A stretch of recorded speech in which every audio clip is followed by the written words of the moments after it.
Vez contigo, Mauro. E, Tatiana, a gente tem percebido também ultimamente aí que está aumentando a miopia, né? Tanto nos casos de crianças quanto jovens. Eu queria que você explicasse um pouquinho para a gente de onde que vem esse aumento e também a procura, né? Aí pelo oftalmologista a gente está vendo que eles estão indo mais no consultório mais cedo, né? Exatamente, Mauro. Então, nós podemos dizer que, juntamente com a pandemia de Covid, a gente pôde comprovar que houve uma pandemia também dos casos de miopia. Então, o que aconteceu? Em 2020, quando começou a pandemia, o excesso de eletrônicos, que as crianças ficaram mais expostas às telas, na China já havia uma pesquisa desde 2016 que monitoravam essas crianças. Em 2020, quando houve a pandemia, simplesmente aqueles casos monitorados e outros novos, que não eram pré-existentes, dispararam. E por aí nós podemos ter um resultado técnico que realmente a miopia disparou e houve algo diretamente vinculado ao uso dos eletrônicos, ao uso de telas. Então, naquele momento, nós tivemos essa certeza de algo que já se desconfiava e aí houve uma comprovação realmente científica. E assim, Tatiana, então esse excesso de telas tem bastante influência mesmo. Foi comprovado que os pais até têm que ficar atentos ali e cuidar dessa exposição aí, né, de telas. Até esse final de semana a gente estava conversando com um grupo de amigos e a gente estava falando de jogar bets, ir pra rua, de encontrar os amigos. Que essa galera que está vindo agora, eles não sabem que é isso, é só computador, já tá se ali brincando com isso aí. E precisa deixar um pouquinho isso de lado, né? Exatamente, Mauro. Hoje em dia, a infância, os jovens e adolescentes não vivem mais tudo isso, né? E na questão da miopia, o que acontece, né? Nós temos o cristalino, que é a lente natural do nosso olho, e para olhar de perto para a tela, para o celular, ela exige um esforço acomodativo, um esforço muscular. E esse esforço muscular acaba sendo cansativo, sendo excessivo, como se fosse um esforço muscular excessivo numa academia. Isso, a longo prazo, vai levando ao alongamento do globo ocular, tecnicamente falando, que é a miopia. Então, o excesso acomodativo para perto, sem intercalar com essas atividades que a gente realizava no nosso tempo, é o que tem sido a causa dessas miopias cada vez mais cedo nos jovens e nas crianças. E assim, Tatiana, quais são os sinais que os pais devem ficar atentos ali, alerta, né? Que indica problema na visão das crianças? Porque às vezes quem acaba percebendo no primeiro lugar são os professores na sala de aula, né? Mas os pais também podem perceber alguns sinais em casa, né? Com certeza, Mauro. A escola acaba percebendo antes porque a miopia é uma dificuldade no longe, né? Então eles percebem em sala de aula aquela criança que não consegue copiar do quadro, que aperta os olhos, que eles tentam ir mais perto, às vezes eles levantam para copiar do quadro. Em casa, os pais têm que estar atentos a esses sinais também, tá? Porque no perto, o míope não tem grande dificuldade, o problema é a distância. Então, qualquer sinal de dor de cabeça, qualquer desconforto maior, deve ser avaliado com o oftalmologista. Independente de sinais, Mauro, hoje se recomenda anualmente o exame oftalmológico preventivo já, independente de queixa.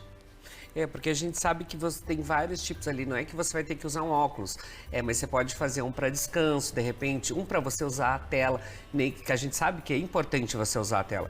No trabalho a gente está usando o tempo todo a gente está usando os celulares também, mas você pode ter uma prevenção e um cuidado ali, né, doutora, contra essa luz azul que nós falamos, né? Com certeza, Mauro. A luz azul, a gente não tem ainda uma certeza absoluta cientificamente que ela seja o grande vilão, mas essas lentes antirreflexos usadas hoje em dia com a proteção da luz azul são muito bem-vindas, no sentido de conforto, de proteção ao brilho, de enxaquecas, dores de cabeça, tá? Tem muito paciente que só melhora a queixa de dor de cabeça protegendo essa luz azul. Então, é todo um conjunto que tem que ser cuidado e trabalhado já preventivamente, mesmo que não haja um grau tão significativo como você falou. Mas é uma prevenção, é um cuidado já, né? Que a gente já vai se preparando. Por isso da importância de você ir até o oftalmologista e falar isso, porque às vezes está com enxaqueca, dor de cabeça e nem sabe por que quer falar, é comida, é não sei o quê. Faça um exame para descobrir ali. Mas, doutora, como que os pais, assim, eles podem prevenir seus filhos de terem miopia? É cuidando isso? É fazendo uma prevenção? Tem como cuidar essa parte também? Com certeza. Mauro, a gente sabe que a miopia tem todo o componente genético, né? Mas além do componente genético, os hábitos de vida são muito importantes, tá? Nós temos um neurotransmissor no corpo que chama dopamina e ele só é liberado com exposição ao sol. Ao ar livre, digamos assim. Então, além do bem-estar físico, ele tem alguma relação, não sabemos exatamente qual ainda, com a retina, com o globo ocular. E à medida que essas crianças são expostas ao ambiente externo, existe a liberação de dopamina, que ajuda na firmeza da esclera, evitando o alongamento do globo. Tá? Então, eu sempre digo para as crianças em consultório, isso não é conversa para te convencer a brincar lá fora, não. Existe uma explicação técnica. Miopia, tecnicamente falando, é um globo mais alongado.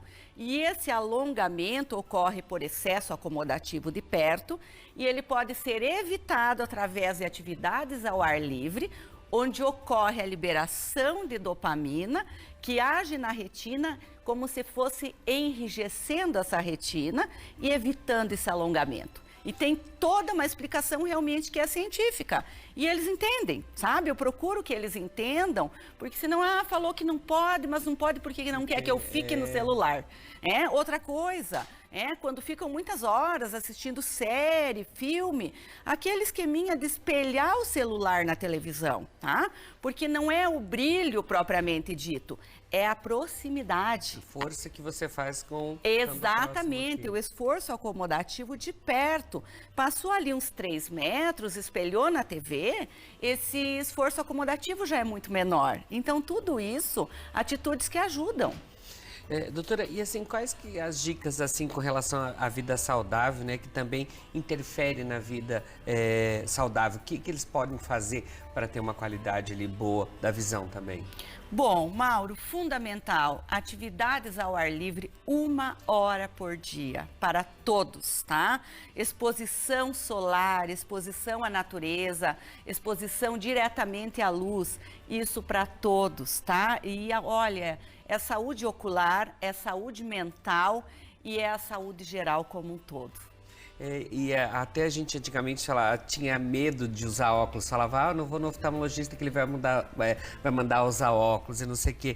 Mas, doutora, caso a criança agora precise usar óculos, né? Como os pais podem ajudar nesse incentivo? Porque agora também a gente vê que acabou o óculos virando um acessório. Você combina com a sua roupa, você troca a parte da frente, tem vários modelos. Antes, para as crianças, só tinha aquele feinho mesmo, que era de amarrar atrás da orelhinha. Agora a gente já vê que tem tantos modelos também, isso já vem ajudando também a melhorar a aceitação, né? Com certeza. A aceitação tem sido bem bacana por parte das crianças encarar isso aí como um acessório, vamos para a ótica, vai escolher um moderninho, bonitinho e trabalhar junto nessa aceitação e não como um drama. É algo que tem que ser lidado, tem que ser trabalhado. A gente ajuda na questão dos hábitos de vida como pode, né? A gente que tem filho sabe como é que é isso, mas é algo que precisa, sim, desse apoio da família. E os modelos hoje são muito bonitinhos para criança, para adolescente, então é bacana. Tem do time de futebol, tem do personagem infantil, então dá para trabalhar bastante também. Mas, doutora, como ter esses cuidados, assim, com as telas e visão? A gente falou alguns cuidados ali também, de repente fazendo um óculos propriamente para você usar trabalhando no computador. A gente está falando de adolescente aqui que passa muito tempo pesquisando também, ou é no celular, ou como a gente falou do quadro aqui, eu falei, nossa, antigamente a gente tinha que copiar tudo do quadro mesmo, agora é tudo tecnológico. Às vezes, dentro da sala de aula mesmo, né, eles já estão usando os notebooks, já estão usando computadores, já nem copiam mais, mas está na frente de uma tela, né? Exatamente, Mauro. Então, assim, a questão da luz azul, que você já comentou, né? Tem vários tipos de antirreflexo que bloqueiam a luz azul, mas ela não é a vilã isoladamente. E o principal que tenho sugerido até para os meus filhos em casa é espelhar o celular na TV. Hoje a gente tem essa tecnologia que é muito simples, espelhar o celular na TV, evitar ficar no eletrônico no escuro, tá? Aquele quarto todo escuro, aquilo tudo apagado, isso é péssimo. E intervalos, pausas a cada hora, pelo menos dá um intervalo de uns 10 a 15 minutos, para quê? Para que essa musculatura que ficou contraída muitas horas de perto, ela possa ter um período de relaxamento e isso ajuda que segure até o processo de cansaço, fadiga ocular e acaba sendo um hábito muito saudável, até para a criança dar uma pausa, o adolescente tomar uma água, fazer uma atividade diferente, né? Que não fique só fixo ali no eletrônico. Mas assim, quem já tem miopia, fazer uma lente para descanso, ou ele tem que fazer um grau já certo para ele também, já ajuda um pouco? Ajuda. Mauro, descanso, o que é descanso? É um grau pequenininho, né? Popularmente falando, descanso é um grau pequeno. Mesmo o descanso já é um grau, né? Então, o que acontece? Às vezes, esse descanso, você não é obrigado a usar o tempo todo, né? O que eu digo em consultório, esse grau você vai usar para eletrônico, para computador, para celular, para ajudar nessa questão da contração, para proteger do brilho, tudo isso. Mas o descanso não deixa de ser já o grau de algum tipo de problema, né? Só que é um grau pequeno que não inclui ainda o uso obrigatório para tudo. É por isso que a gente fala que é importante fazer essas consultas, né, periódicas. Doutora, mas como que deve ser agora essa visita das crianças ao oftalmologista? Porque a gente sabe que tem uma idade, eles começam para a escola, daí começam a perceber isso aí que os professores avisam, tá vindo muito perto, pede toda hora para ler o que está escrito ali. Ali eles percebem, mas já com que idade que deve já começar a fazer essas visitas? Olha, nos dias atuais já existe o teste do olhinho, que é feito quando nasce. Se for tudo normal, com 1 aninho o pediatra já encaminha ao oftalmologista.